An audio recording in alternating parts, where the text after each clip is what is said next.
Hello, and welcome to cognitive reframing, also known as cognitive restructuring. For the sake of clarity, we will be referring to this technique as cognitive reframing throughout our presentation. Cognitive reframing has its roots in cognitive therapy, specifically cognitive behavior therapy, CBT, and rational emotive behavior therapy, REBT. Cognitive behavior therapy was developed in the 1960s by Dr. Aaron Beck, and rational emotive behavior therapy was developed in the 1950s by Dr. Albert Ellis. Both of these theories were developed during a period of change in the field of psychology, including a movement towards more objective and empirical approaches. These theories are typically structured and problem and goal-oriented and tend to be client-focused. They acknowledge the past, present, and future, but tend to focus more on creating positive changes in the present.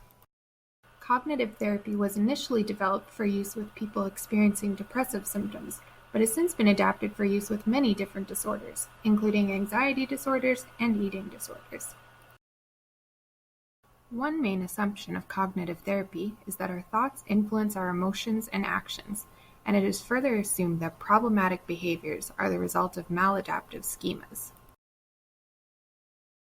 Schemas are defined as our way of thinking that includes our core beliefs and basic assumptions about how the world works. One assumption of cognitive therapy is that our biased thoughts come about because of maladaptive mental representations of reality stored in these schemas.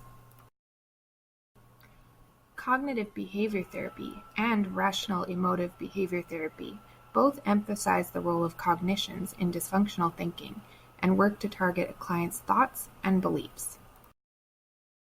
The goal of cognitive reframing is to identify, evaluate, challenge, and reframe the dysfunctional thoughts that lead people to misperceive situations and react inappropriately to the situation at hand.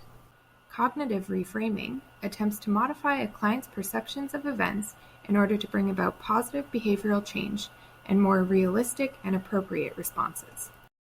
Collaboration is key for cognitive reframing, and the client should be given a great deal of input into the change process, and they should be given responsibility for their personal change. Empowerment of the client is encouraged through this collaborative process.